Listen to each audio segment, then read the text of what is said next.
Ngara nungdan phongkhiba panagi pause degi maruoiba pau khara khangasaraga miyamda khudo tamjige khulngakpa singpha pundanaba assembly da warep lawgadabane maitei leima Manipuri ngamkai ngaklabagi damak khutokhlai faiduna khulngliba singbo phaba punba chathadaba Manipur Legislative Assembly da asepa warep lawgadabane haina maitei leimana taksilakli Manipur Press Club tangasi pawin singa unaba amada maitei leimagi Vice President L Premilana phongdokhibada Yumlonaba Myanmardagi changchilapa kuki singasi masagi maramdamda halandribu fawbade khulngakpa singda general amnesty piduna makhogi mathakta lariba FIR khudima kaknaba State Assembly na warep law kuki singna maite furoki mathakta lan chatharakpada masagi ngamkhai khul amade punchi kanabagi dama khulngakpa singna khutukulai paiduna tholakhibani lanfam asida maite furo khudimak saru yare punama khulngakpa oire habase miyamgi mihut chingna khangpham thoe mahangna makha taraduna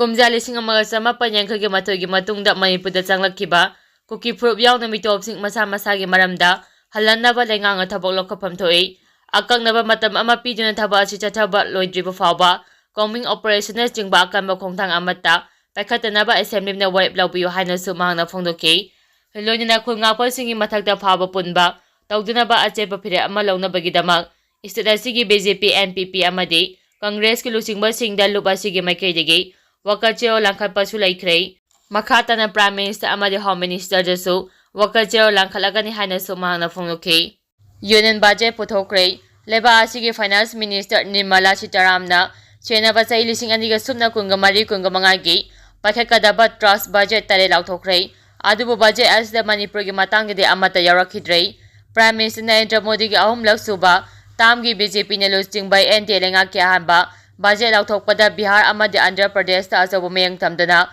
akhanaba sel mating pibada natana infrastructure semgatpagi wafam yarokrabasu miyor kya lanjinaduna chahi hene irang thokna lariba Manipur gi wafam budget lauthokpa chida yarakhidrei ngachi Finance Minister na lauthokkiba budget singaduda Human Resource Department amasung Jharkhand Bihar Odisha West Bengal amadi Andhra Pradesh ke sel thungi phibam phaganduna kumja lising aniga sumna nifu tare phawbagi manungda Chokopaleba ama oina ba wakolonda changselakhiba Bekis Bharat mangla mamphang na hanabagi wafam si yauki ngachi lauthokhiba budget adugi allocation da rural development amadi infrastructure sengatnaba rupa ko lakh 2.60 ga stage nupi amadi nupi macha singi na mari leinaba scheme singi oina rupa crore lakh ahum lakadoriba sahi manga gi manungda leba asigi naha crore 4.1 lomda thaba pinaba rupa crore lakh ani gi sempham yaung na education Employment amadi Skill Department ki damak lupa crore lakh 1.48 amadi PM Awas Yojana Arbangi makhada leitalare singi yumsanaba lupa crore lakh 10 ki sempham su budget achida palle Bihar ichau gi jaitheng tatana dangliba sigi yenglaga private mitigation project sing sengatnaba lupa crore 11500 ki mating piragani Brahmaputra Turel amadi atopa lebak ta leiriba Turel asigi samnaba masa mareng singda Assam na tatanaba Ichau thoa liba sidagi sungak thoknaba mating panglagani Uttarakhand Sikkim amadi Himachal Pradesh thokhiba landslide amadi ising ichau asigi yenglaga central cell gi mating supiragani haina budget lauthokpa sida yauri louthoklaba tada tangdu leitagani LSMCC Micheng Mikhai naiba Assam Rifles singasi Manipur dagi lauthokraba khakta tangdu leitaba ngamgani Assam Rifles lariba makhai Manipur gi Erang achi loisinba ngamloi hana Lamphel Supermarket Coordinating Committee LSMCC gi co-convener Ningthogjam Thaibe mana phongdorakli Lamphel Supermarket tengasi pawmi singa unaba amada mahak nahai India lenga na Micheng Mikhai naba AR singasi lautholaba khakta Manipur da tangdu leitaba ngamgani miramdagi changchilaba kuki khulai paiba singda AR na tongchinna chauna mateng pangle habasi miyamna khangnaraba wafamni leba asi thugainaba amadi irang thoknaba sinbada achawa thawlang lawriba AR singbo Manipur miyamna kaidongnungda thajaba ngamloi state asida thokliba chai helaba irang asida miyoi kayagi punsi pikhamnaduna yum kai kaya amata thoklaba fawa center amadi state lengangna amaga thangjinaduna irang asige oration purakpa ngamduna leiba asimak leibak thibani Manipur thugaiba pamba kuki MLA taragi mathakta karigumba action amata lawduna leiriba sina center lenga asi Micheng Mikhai nai haibada haimamba thokloi hainasu mahangna pendaba phongdokhi Lafu iromba charaba miyoi tare laikanakhrei Kasing district ki hiyang langwai khonglei kaidagi iromba charubada imung amagi miyoi manga yauna मियोई तरेट ओबा खोंग हमथबा amadi masa sagapana chingba layong kya tholakpadagi hospital laikkanakre hairi presna phangba pauda hianglam wapagai lamkhai kaithela yomba lafu amadi hawai lairaga matung iromba charubadagi oba khong hamthaba amadi masa sagapana chingba layong sing asi tholakpani miyoi sing asi kudakta hianglam primary health center da pukhatuna laikkanakhi adubo haujikti miyoi sing asi gi hakchangi phibam khara phagale hairi thaudo asiga mai lena doctor singna phongdoropagi matung inna थोलिबा थौदोक food poisoning ना ओइबा याय हाइना चिंगनै अदुब चप चाबा मरामदे फूड सेफ्टी की ऑफिस ना टेस्ट तौरबा मतुंग चप चाबा खंगनी हाइरि थौदो असिगी मतांगदा लाइकानदुना हॉस्पिटल दा लैरिबि हबम प्रेमिला ना फोंदोरकपदा था असिगी कुंगा मथोय की अयुक्ता हियांगलम वबगाय लमखाय कैथेलदा योंबा लफु अमदि हवाई लैदिना इरोनबनी इरोनबा अदु इमुंगी मियोय मंगा अमदि अतोपा मियोय अनि अमगा पुना मियोय तरे चमिनखे चाक चाबा लोरबा मतुंग नुमिदांगदा इरोनबा दु चारबसिंग मथांग मथांग ओबा खोंग हमथाबा अमदि मसा सगापना चिंगबा लयong क्या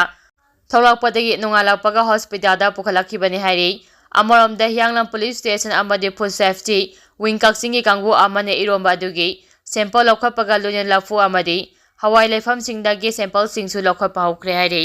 इरांग लोइसिंबा ngamloidaba oirabadi miyamna oina thengnarage pimple sahi helaba irang asi lengang loisinba ngamloidaba oirabadi state लाइरिबा सेंटर फ्रॉस्ट लौथोपीख्रो मियामना ओइना थेंगनाजरगे हाइना इमालुप पोइरै लैमरोगी मसालुप अमा ओइरिबा पोइरै इता मैरा पाबी अपुनबा लुप पिंपल गी माइकैदिगे थमलक्ले मणिपुर प्रेस क्लब ता पामिसिंगा उनबा अमादा लुप असिगे जनरल सेक्रेटरी लैमापोपा nganbin हाई कुकी खुलाई फाइबर सिंगना मैते फुरु मुथानबा होनरक्लिबा सिदा आसाम राइफल्स ना मतेंग पांगसिले हाइबा वफम असिमक हाइमंबा थोगलै सही अमा हेलक्लबा इरांग असिगी वरोइसिंग असि फावबा पुरकपा ngamna leiba asima laibak thibani irang loisinbinaba kyam kuina miyamna kholaw laukigani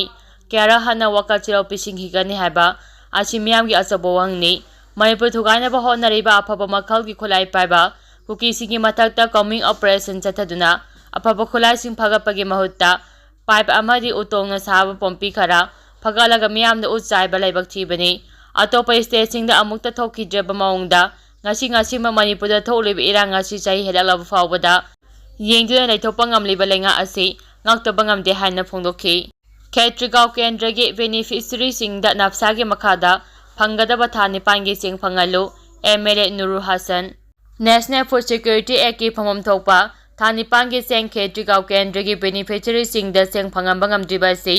CAFMPD department अचौबा स्केल दल अमा चथरब्रा चीफ मिनिस्टर अमदि मरी लेनबा मिनिस्टर ने बेंग चंगदुना मियाम दे सिंग फंगलो हाइना खेत्रिगांव केंद्र के एमएलए सिंग नुरुल हसन फोंदोरक्ली खेत्रिगांव केंद्र के मियाम की सिंग फंगलो हादना इम्फाल ईस्ट डीसी ऑफिस तमना खेत्रिगांव वांगलेकाइदा लेबा एमएलए मसागी युमदगी मियाम गा लोइना लाखिबा खोंगजा अदु सरुक यारादुना नुरुल हसन फोंदोखिबदा मणिपुर थोलिबा इरांग असिना मिपुम खुदिमक वानरी हाइदुना तुमिने लैरक्खिबनी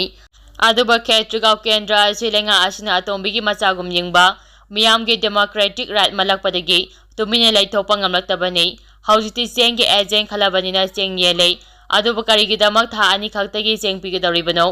संगाप्रो FCS गोडाउन दा खेत्रिगांव केंद्रगी ओइना लैरिबा था निपांगी चेंग अमुक्तदा चिंथोक्तुना एजेंसी की खुदांगदा फमम थोपा बेनिफिशियरी सिंगदा फंगलो हाइके